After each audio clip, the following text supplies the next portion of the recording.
I've made just over £122,000 in the past 61 days purely from email marketing for an independent brand. And if you give me the next 9 minutes, I'm going to show you how you can 13.7x your Klaviyo revenue. Just to sort of show you like what it was at before. Now, if we go to when this account started working with us, this was the month before actually. And as you can see here, we're going from 30% attributed revenue or 29% to 15.35%. So this is a lot of money every single month. It's not cost anything extra to acquire this. I'm going to show you in this guide and break exactly down how to do it. Let's just start the timer for 9 minutes. Boom, let's get straight into it. So the first thing is you have no strategy. If you're looking at your Klaviyo dashboard and it's looking at 15%, 10%, 20%, it's because you're not following a clear strategy. You're probably just sending random emails when they come to mind, or maybe just sending a random 10% off whenever you remember, or maybe you just wait till Christmas or Black Friday and just think, right, it's time to send more emails. That's not a strategy, right? If you're trying to get big in the gym, you have to eat a certain amount of calories and follow a certain type of lifting program in order to get the results. People don't make strategies for email marketing, but when it's doing 30% of your entire store revenue, it needs to be taken seriously. By far, the brands that are underperforming is because they're not following a strategy. The reason why you need a strategy is because you need to identify, how do I improve the lack of results? And then how do I make marketing decisions to fix the lack of results? So you have to be able to know what you're focusing on and what's lagging behind if ultimately you want to turn it into more revenue. Not following a strategy is just the fastest way to leave thousands and thousands and thousands inside of your Klaviyo account, where you could just be extracting it by actually following a plan of action. And it's actually very simple. You just need to look at what's not working and use logic to try and figure out what is working. So that's the first thing. But that's not the only thing that you need to do in email marketing. The second thing we have, you need to get good at offers. And people think, right, sending offers 10% off. I'm not a 10% off hater, but we do not get results like this just by sending 10% off here and there. We have to be offering things to customers to get them over the line. Now, what most people do is they get stuck at boring plain offers, just saying 10% off. But that's not how you do offers. You have to be constantly doing offers because we're giving people a reason to buy. People justify with an offer because it gives them a reason to buy. And that's going to be your biggest driver in an email marketing account. Like, we have an offer going out every 2 weeks.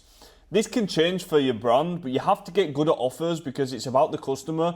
And the thing is, if you give 15% off in email marketing, you're probably paying 30% to Meta anyway.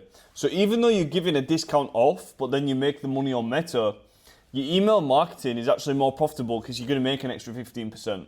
So you have to get good at framing the offers in a certain way. Even stuff like store credit, that's one of the best offers that we have on the market right now. The reason why that works so well is because it's a pattern interrupt. And we're actually giving people something because they feel like they own it, the store credit. Really, it's just a discount code. That's it. They feel like they have to claim it and it's already theirs. You will not really scale in email marketing without offers, and you especially need an offer in your pop-up form because that's how you get people onto your list. Now, the next thing is you need to send more fucking emails. People always think, I don't want to annoy my customers. Let me tell you something. The only time that you annoy your customers is if you're sending bad marketing or they're not your customers. Because the thing is, if you never send an email and you start sending 5 emails every single week, you're going to annoy people because they don't even know your brand. But if you're constantly emailing and it's good marketing and people are engaged, they want to see from your brand and they want to hear it. If you're doing your job as a marketer properly, you're providing value and information and they want to see it. And if they don't want to see it, they're not a customer anyway. The reason why we were able to do another 122K in a month in 61 days is because we sent way more emails. We actually sent 420,000 emails out. Not individual ones, same emails going to big groups of people, but that's the sort of volume that you need if you're taking this channel seriously. And if it's good marketing, they will never be annoyed. Now, the next thing is every email actually affects how people perceive your brand. Now, I'm not a big fan of let's just do fancy emails. That's not the only thing in the ecosystem. That's actually one of the least important things, but it still has an important part to play. So if we sent 400,000 emails out in a single month, for this brand, which we did, well, you want those images to make your brand look a certain way. People see your brand online, and the only way that they can visualize what your brand is by how good your content is on your social media, your website, your emails, and your ads. Because it's all online. This is ecom, guys. So you can affect how people perceive your brand. If people perceive your brand to be higher quality by showing them better creatives and showing them better messages and showing them better designs, you're basically convincing a customer to value your products at being worth more money. And if you can do that 400,000 times, because it's the cheapest form of marketing, that's the best way to make customers believe your brand is worth more money. But the next point is going to be even better than that one. So next thing you want to do is hire a specialist to manage everything for you. Look, you don't have to hire me. This is not what I'm saying here. But at the end of the day, if you've got someone who's doing email marketing every day and that's it, they've got access to hundreds of thousands of pounds of data every single month. They've got access to multiple brands that are spending multiple hundreds of thousands in ad spend, and they're applying that same thing to your brand. Now, if you hire a good specialist, what they're able to do is they're able to take something that's trending in the market and put a spin on it and twist it for your brand, only if they're actually a professional marketer.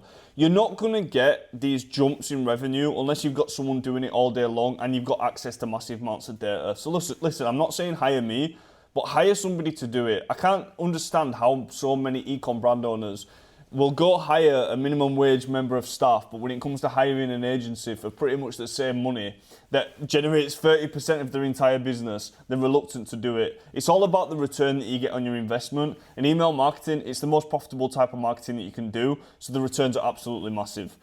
Now, the next thing that you want to do is focus 80% on the 20% that matters. Don't stress about the call to action buttons and the color of it.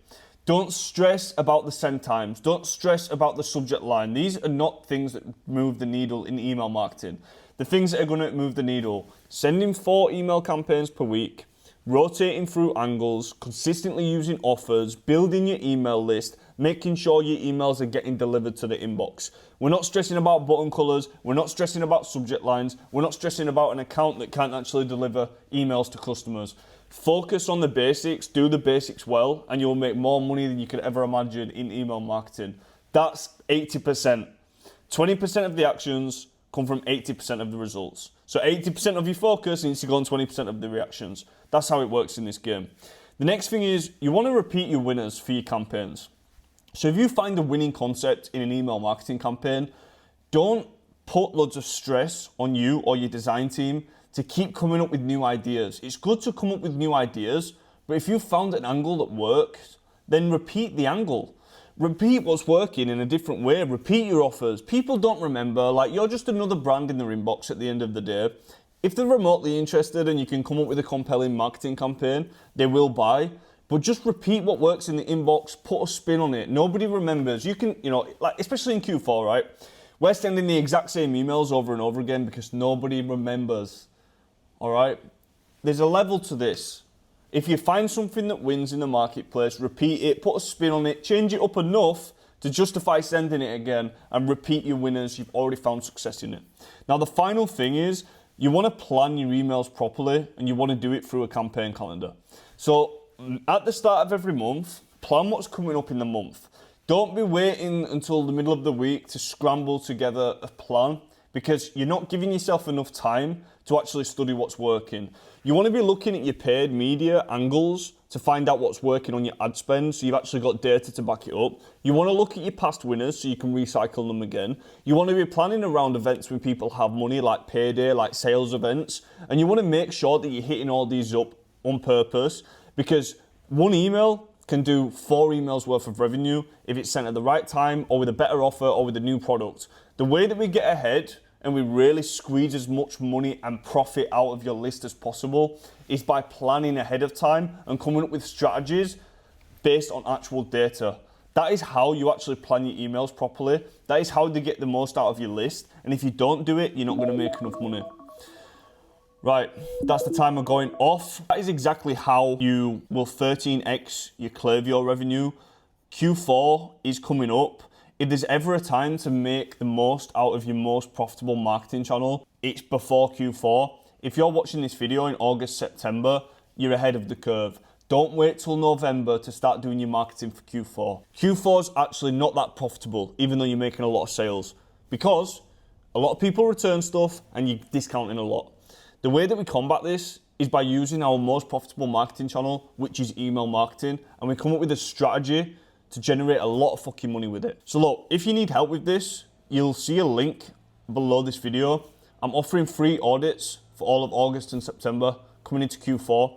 You do have to qualify for it. I don't do them for absolutely everybody because it's a waste of time for certain brands. But if you apply and you are qualified, you'll get an audit through a Loom video within 72 hours, and you'll know exactly what to focus on, where to focus on, why to do it, and you'll have a complete custom strategy built. And also we'll tell you exactly what we do differently, and then it's your decision whether you want to work with us or not. There's no sales calls involved. It's just a free audit, completely for free, no card information. You just have to click below this video. If you get accepted, it'll be done within 72 hours. That's all from me, and I'll see you on the next one.